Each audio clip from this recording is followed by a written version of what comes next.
I have arrived. Since this is a talk about animation, I thought I would start out by showing you guys a little motion clip. Now, this clip is intentionally silent, so we can all focus on the meaning that just comes from the movement. You ready? Watch closely.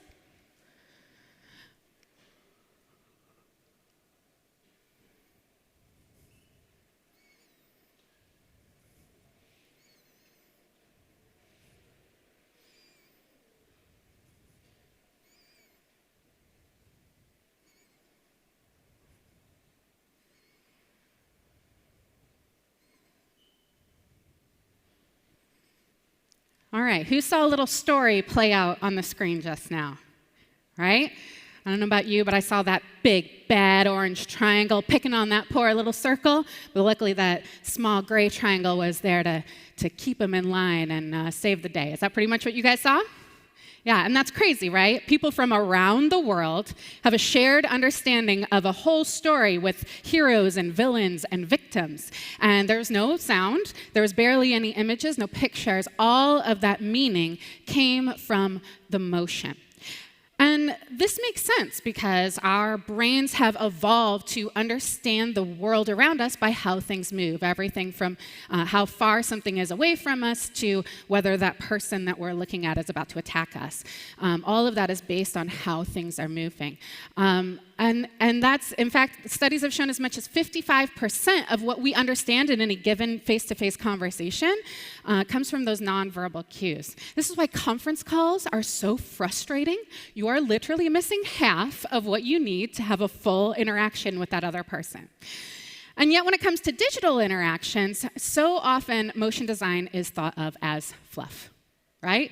We've all heard it. Sorry, it's not MVP. Get it in the backlog. We'll get to it in phase 2. Have you heard that? Yeah. But in fact, when it's done well, motion design can contribute to the bottom line, and it can deepen relationships between your brand and your customers. And that's what we're going to talk about today. Animations with purpose and animations with personality. Now, that's what we are going to talk about. What we're not going to talk about is a lot of specific programming tools or development techniques, because that's just not my background. I'm not a programmer. I work with some amazing front-end engineers that make the magic happen. I shouldn't have said that because I said it earlier as a derogatory thing. But anyway, so the way that I approach this work is from 2 directions. The first is my background as a UX strategist, a little bit of brand strategy. I work at Allstate. For those of you not from the US, we're one of the top 3 insurance providers for home, auto, life, pretty much anything that's not medical insurance. We sell those insurance lines. I'm a UX strategist there. And then the other way that I approach the work is more from my background as a theater nerd, as Tom alluded to. So I actually have been in over 40 musicals. I had my undergrad in theater directing, so I have some training in using motion to tell stories, to create characters, and to convey personality. So animation with purpose. What I mean by this is animations that can actually move a user towards a business goal or that will improve the usability of a product. So we're talking specifically about creating behavior change in our users. There's a model that I like to refer to. Some of you have probably seen this. It comes from B.J. Fogg. He's a doctor out of Stanford. He's got this model that takes ease and motivation as these sort of 2 levers that we can pull. So an experience can be very easy. You can just click a like button, or it can be very difficult. You can fill out a 40-page form. An experience can be very motivating, get $10,000, or it can be not that motivating. Get a free ebook download. Now, if you're asking somebody to just click a like button to get $10,000, well, you're going to be up in that green success area. You're going to have a very high success rate. If you're asking somebody to fill out a 40-page form for an ebook, depends on the ebook, but more likely than not, you're going to have a pretty high failure rate. They're not going to make it over that target line. Now, as UX designers, we have a lot of tools in our toolkit that can help with both ease and motivation. People come to us all the time to make things easier, right? Hey, nobody's filling out my 40-page form. Can you make it easy? Sure, we can help with that. But there's also things that we can do on the motivation side of the fence. There's things like gamification. Personalization can also help with motivation. Even using humor will keep users engaged and moving forward towards the business goals that we're trying to go. And animation can help specifically with both on the ease and the motivation side of the fence. So I'm going to talk about 5 key ways that you can use animations to get towards these goals. So on the ease side of the fence, we've got things like making clear connections, reducing clutter, increasing the perception of speed of your application. We also, on the motivation side, you can use animation to create narratives, classic use of animation, and celebrating progress. Let's look at specific examples, starting with clear connections. So in this example, you've got action happening on one part of the screen, the add to cart, and then the reaction of the system is happening in a totally different part of the screen up at the top. So this animation is literally drawing a line to take the user's eyes of here's where your action is and here's where the reaction is happening, teaching the user how the system is working. Now, you don't always have to be this literal about creating connections. You can just use movement and timing to create connections as well. So here in this example, you've got a credit card, and it has a connection to the chart underneath it. And they use timing to actually establish a hierarchy here as well. So the card moves first, therefore the chart belongs to the card and not the other way around. Now, the reason that this can help us achieve business goals is because you're shifting the cognitive load from the user's mind onto the screen. We, as humans, have a limited capacity for how much cognitive load we can take at any given time. There's some research around Miller's Law that says our working memory can hold about 7 items plus or minus 2. And there's actually some more recent research that shows this number may be as low as 4. But back in the 1950s, the magic number was 7, which is actually why the US has a 7-digit telephone number. It was actually based on Miller's research. But of course, telephone numbers get around this 7-digit maximum, right? In the US, we've got area code, county code, country code, et cetera. And by grouping those numbers into discrete packages, we can clear up that cognitive load and actually allow for more items within our working memory. Which brings us nicely to the next point, less clutter. In this design example, we've got 3 things being communicated within one animation. You've got the submit button, you've got your load state, and you've got your success message. Now, in some designs, these might be on 3 different parts of the page, but by combining them into one animation, not only are you reducing visual clutter on the page, but you're also reducing cognitive clutter, creating one concept out of those as opposed to many. All right, perception of speed. Before I show you an example of this, I'm curious, how many of you out there have heard about optimistic UI? A couple of hands. Okay, I'm excited to introduce the rest of you to it because it's one of my favorite trends today in UX. Optimistic UI assumes that your system is going to work the way that you designed, the way it was intended.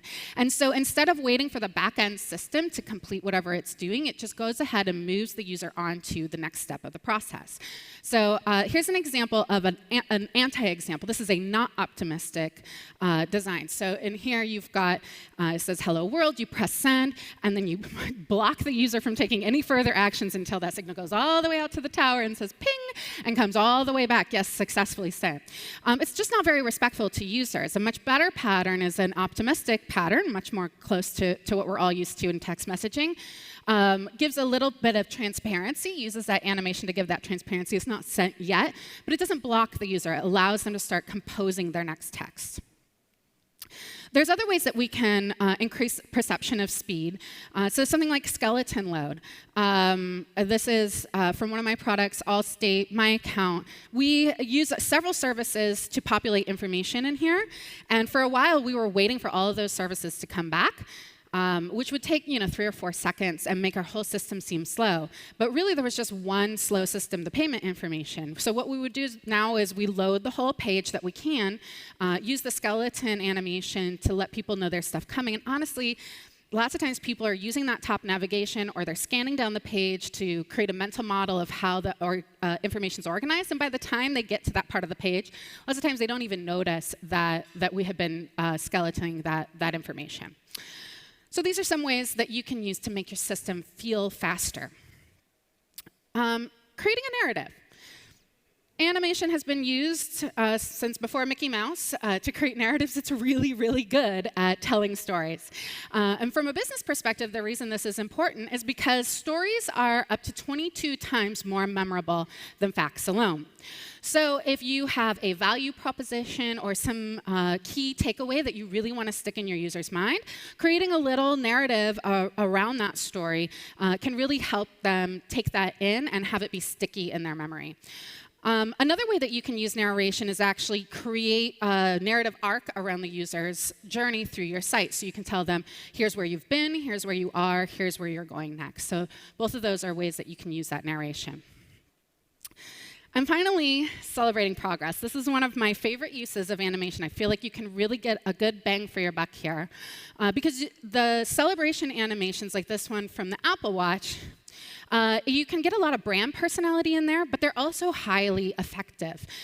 These animations have really been shown to drive user behavior, and that's because we're all basically Pavlov's dogs, right? Every time somebody tells us, good job, Kevin, we get that little dopamine hit. Now, we used to think dopamine was the neurochemical in charge of, was a neurochemical for pleasure, but now more recent research is showing that it's actually, it drives a seeking behavior. So you are never satisfied with dopamine. You're always wanting more, more, more out of that experience. You're always coming back. So, use responsibly. See yesterday's talk on ethical design. Be careful with how you use this because you can get people hooked. So we've got to use it with caution and with good intent. There's lots of brands that are experimenting with different ways to use animation. I was actually part of a test group for Facebook for a while because I was seeing an animation that a lot of my friends weren't seeing. Every time I would every time I would post a picture, and then I would go back an hour later to see how many likes I have, because I totally do that, then the likes and the hearts would bubble up over the photo. I freaking loved it. And every time I would go back, there'd be more likes, and I would get more bubbles, and I was just obsessively checking it. I knew exactly what they were doing to me, right? I design stuff like this. So, but it was totally working on me. I found myself checking my like count 3 or 4 times more often. And then one day it just disappeared. And I kind of felt like something had been taken away from me. And when I was preparing for this talk, I actually went in to see if the interwebs could tell me why the product hadn't moved forward. Apparently, I was one of the only people on the internet that actually liked it, because most of the comments I saw was something like this: "We aren't all 13-year-old girls." Shut up, Mark. I liked it. But I think a much more relevant comment is from the original poster, Andrew. The last sentence says, "I have epilepsy, and it made my head uncomfortable after I saw those." Yeah, we have to pay attention to this as designers. We have to understand the consequences of our design. So there are certain design techniques, like having something flash more than 3 times per second can trigger an epilepsy seizure. People can get brain damage or die from your design. Vertigo by overuse of parallax can put somebody on the couch for days. So as designers, it's important that we educate ourselves and we educate our teams, because it can't just be us looking after this stuff. We all have to keep each other honest. And I'll have more resources at the end for how you can dig into that topic even more. All right, so those are animations with purpose. Now let's talk about animations with personality. We're going to start with using brand traits to create a branded body language for your application. I'm going to show you how I did this with my team at Allstate, and then I'm going to show you how we put it all together. So my favorite day at work was the day that we watched Matthew McConaughey clips. Now, we were doing this because we were looking for examples of motion that was both confident and down to earth. And man, McConaughey has both of these traits in spades. So the reason we were doing this is because we were about to embark on a new build of our quoting tool. And we knew that we wanted to use a lot of animations, and we were going to have a big team working on it. So we knew instinctively we were going to need some sort of guidelines to keep everybody sort of pointed in the same direction. But none of us had ever created motion guidelines before. We're flying a little bit blind, trying to figure it out as we go. So I'm like, okay, where do we start? Where do we start? And I thought back to this conversation I had with a friend of mine back when I was a wee baby UX designer. And he was a brand strategist, and he was very patiently explaining brand to me. And he said, Katie, brand is not a color set, it's not a logo, it's not typography. He said, brand is a decision-making tool. And man, my head just went, like it exploded, and I grabbed my Sharpie and wrote it down, and I stuck it up on my monitor, and it was there for years. This is a historical reenactment. But I really felt like that was the right way to be starting for this project, right? It's not about what I like or what you like or what the VP likes or what the VP's wife likes. It's about, are we living into the brand promises that we have made our customers? And if we are, then it's good design. And if we aren't, then it's got to change. So at Allstate, our brand traits are human, down to earth, respectful, confident, and intelligently witty. Now, hopefully you know the brand traits of your organization. If you do not, but you're pretty sure that you have them, one place to ask is your copywriting friends, because lots of times these brand traits are part of the voice and tone guidelines for any brand's information. You know, all major brands have these. This is Apple, simple, declarative, clean. Of course, they got it done in 3. So Apple. And what's interesting is that these can be used, you know, lots of times they're used in copywriting. They can be used to critique design. And they're also very informative when informing animation and motion design as well. And when a brand misses the mark, you can absolutely tell. So this, I think, is so interesting. Val Head actually has this on her blog. So this was the animation for the entrance animation for the navigation in Apple for a couple of years. Now, is this simple, declarative, and clean? I mean, it's like the Jim Carrey of motion animation, right? And it's not that these are bad animations, right? It's just wrong for Apple. Okay, this is where we're going to get a little bit interactive. So can you think of any brand traits that this animation's actually appropriate for? I'll go first. Energetic, right? If one of your brand traits was energetic, this might be an appropriate animation. Anybody got some? Fun. Upbeat.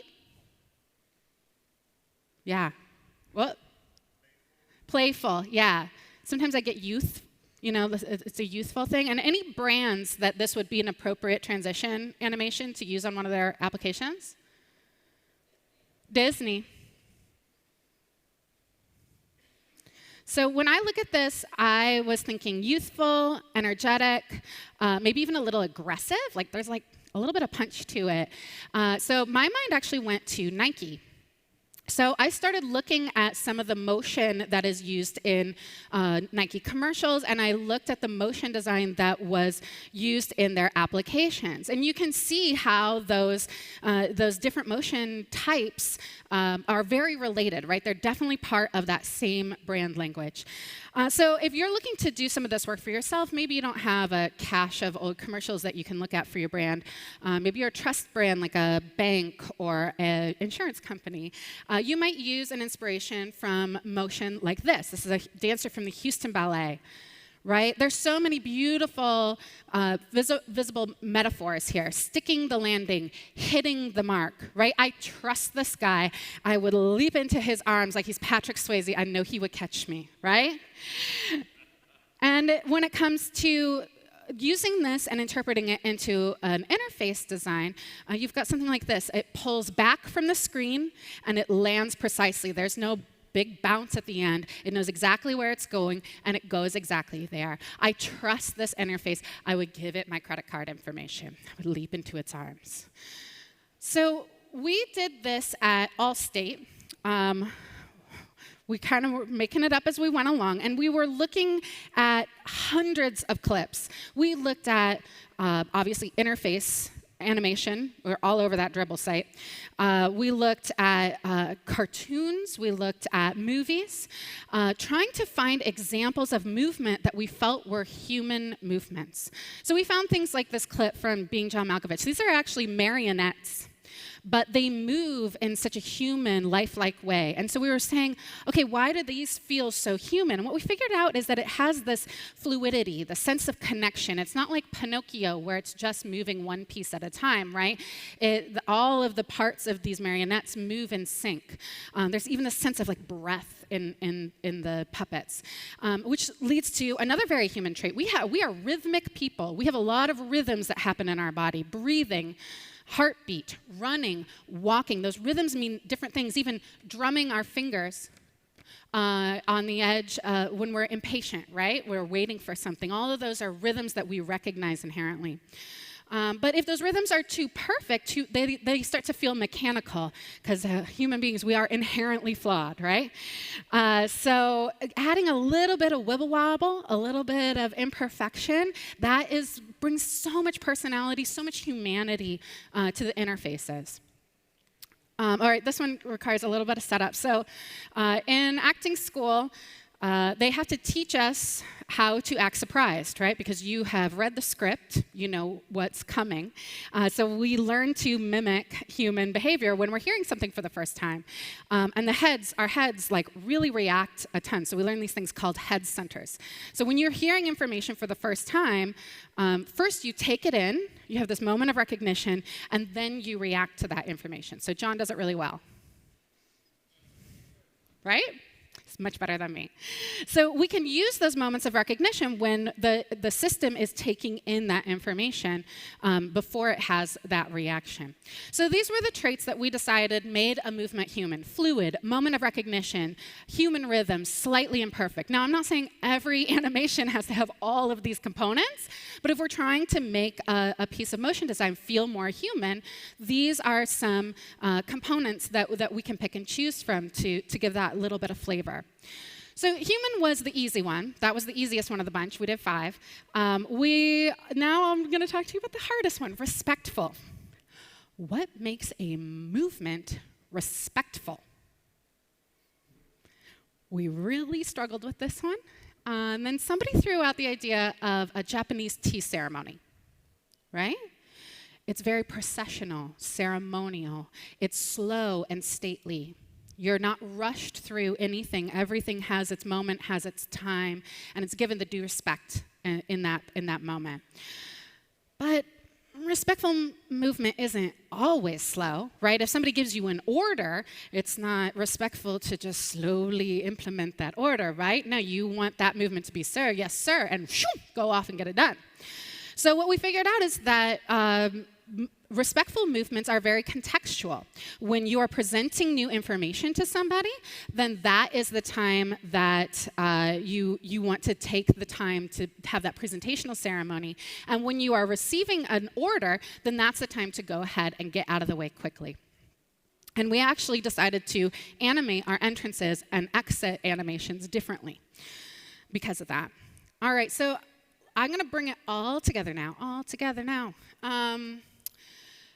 First thing I'm going to show you is a prototype that my team created. We didn't even launch this. We just wanted to take an example of animation that was already out in the wild and then apply our brand principles to it. So first, here's the vanilla version. This is actually still live today. There's nothing wrong with this animation. It's perfectly serviceable. It's just in your My Account area. You want information about your agent. You just click on it. The drawer pops out, goes back in. And then this is what it looks like when we applied our animation principles to it. So a couple of things that we did. You'll notice the blue bar at the top and the white area on the bottom are much more fluidly connected, right? We're talking about that human fluidity. You'll also notice that the agent information is coming up on a second layer. There's a little bit of a time delay, and it fades in. So it's giving that presentational moment. And then, but it exits very quickly, right? You don't have the opposite of that animation going out. It just sort of shoots off the page. And if you look really closely, you might be able to see that there's this tiny bit of pullback before it shoots off the stage. It's almost like a roller blind. There, you like pull down and it was... So that is that moment of recognition, right? Somebody dismissed it, gives it that second moment of recognition, and then it gets out of the way. So this is not what I would call a purpose-driven animation, right? We're not selling more insurance because, we've got a moment of recognition before it leaves the page. But this was mostly just a playground for our animators to be able to put these different concepts together for the team to give feedback. We actually worked quite a bit on it before we got here. Because we were getting ready for the big show, which was a full redesign of our quoting tool. So before last year, when we launched, you could only quote one product line at a time on Allstate. And now we're launching this big refactoring where now you can quote in any combination of lines. We knew that that was actually ultimately going to make things harder for people because quoting multiple lines at one time takes more time than just quoting a single line. So if we were decreasing the ease, we knew we had to use other tricks to get that ease and motivation back in balance so that we're still getting a high completion rate.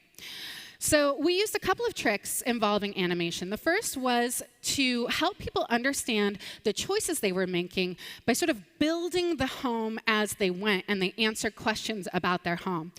We found in research that users had a lot of hesitation in their own knowledge of their home. Like, what's the difference between a hip roof and a gable roof?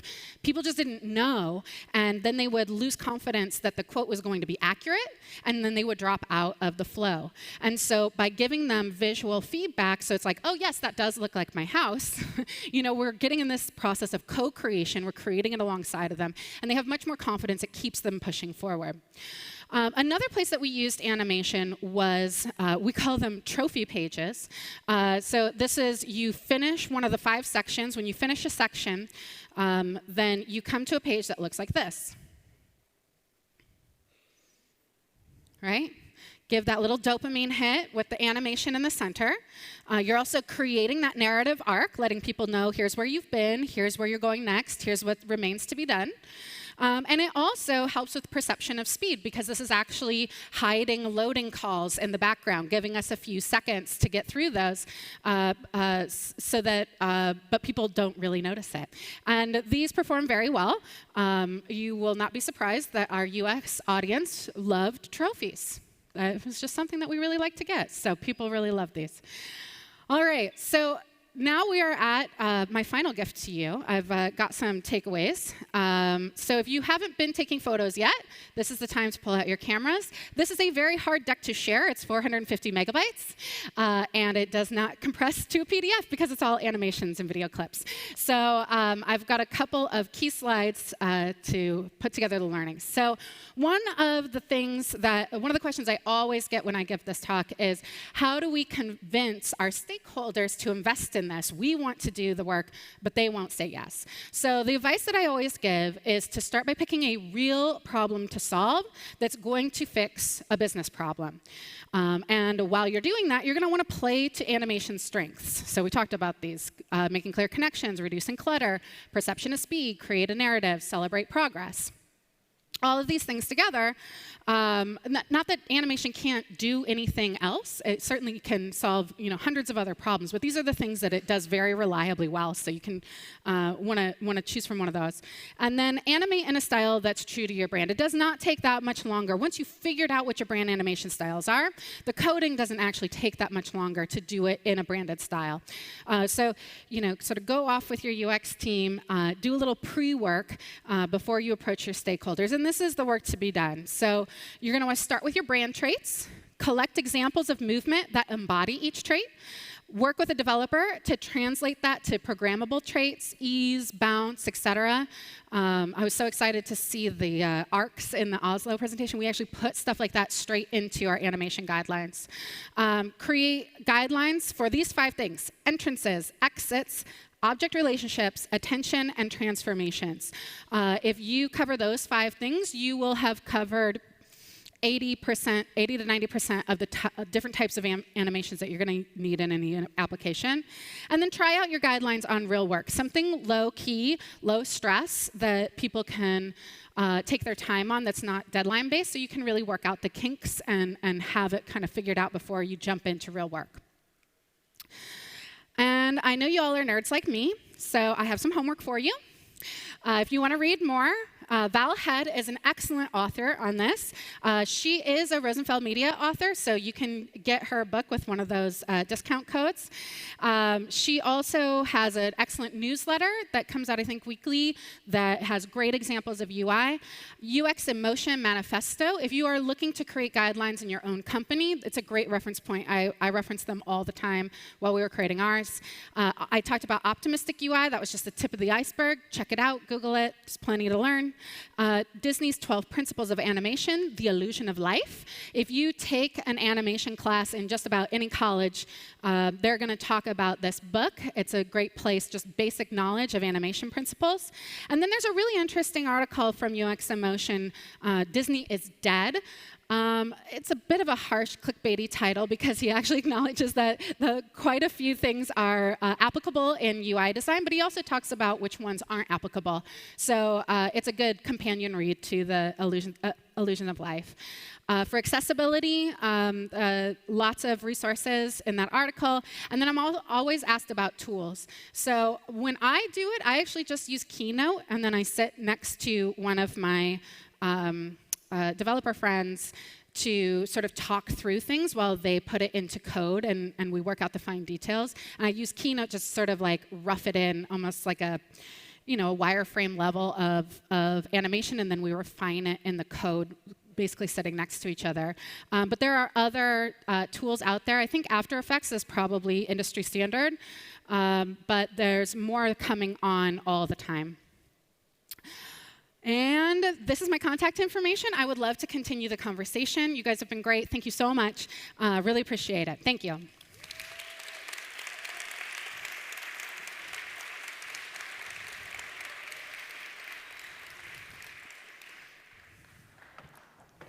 Hello. Hi. There are some questions. Good. Bring it on. How do you suggest teams handle accessibility requirements when considering animations?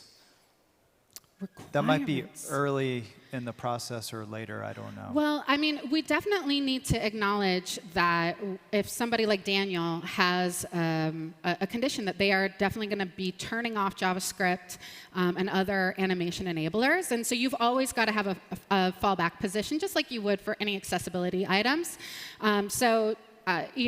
Your app has to work without animations, but that's just basic accessibility. It's kind of just table stakes at this point. Mm-hmm. Yeah. So it has to work without the animation. It has to work without animations is the answer, yes.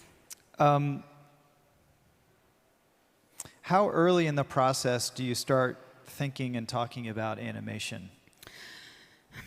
Well, when it's early days and you have an existing product, like I mentioned, usually the best time to introduce that is when there's a problem to solve that animation is a good solve for. If you are one of the rare few who get to create a pattern library from scratch, that is a great time. Or if you're like rebranding and creating a new pattern library, that is a great time to get it in there. We're actually going through that at Allstate right now. Because you're not just saying, OK, this is what an accordion box looks like. You're also saying, this is how an accordion box moves. And you just build it into your component. And then it's just part of the system, the design system. Mm-hmm. What can you share about how you prototype and test an animation concept? So we've done it a couple of different ways.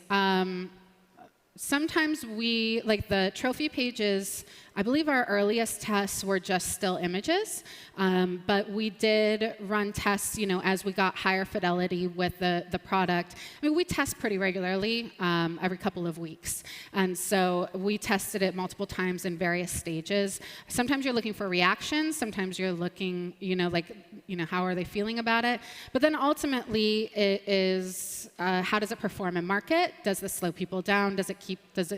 Do those benefits really go? Because it's really hard in a small scale qual interview to say, sure, they liked it, but does it increase completion rates, right? Because that's really what we're chasing. So really just getting it into market, A/B testing it, is really the best way to know if it's an effective change of behavior. Mm-hmm. Can you expand a bit more on your inspiration process? So you had some film examples, the Matthew McConaughey, for example. Yeah. How do you get inspired? Yeah, so we created a working group I just put out a call for people who were interested in it, because I wanted people who were fired up about it, and we created a task force, and we met every Wednesday afternoon, and we had a 12-week plan where the first couple weeks were sort of figuring out what we were going to look at, and then we went and got examples, and we looked at all those examples. Then we started prototyping, and it was a cross-functional group. So at Allstate, we have some product designers that are generalists, and some we call them core teams that are specialists. And so we had a really nice mix of people with all sorts of different perspectives that all brought their different disciplines to the forefront. And it was one of the funnest projects I've ever been a part of. We laughed so hard. We're trying to figure all this stuff out. We had these boards where we would throw all of our examples so that we could reference them again, and we would actually bring them back and show them to the development team in late stages and use them to build our animation designs. I mean, our animation guidelines were full of clips that we had pulled to show what it should look like and what it should feel like. That's super cool. So you formed a little club. Yeah. And wow, super cool. Thank you, Katie. Yeah, absolutely. Thank you. Thank you.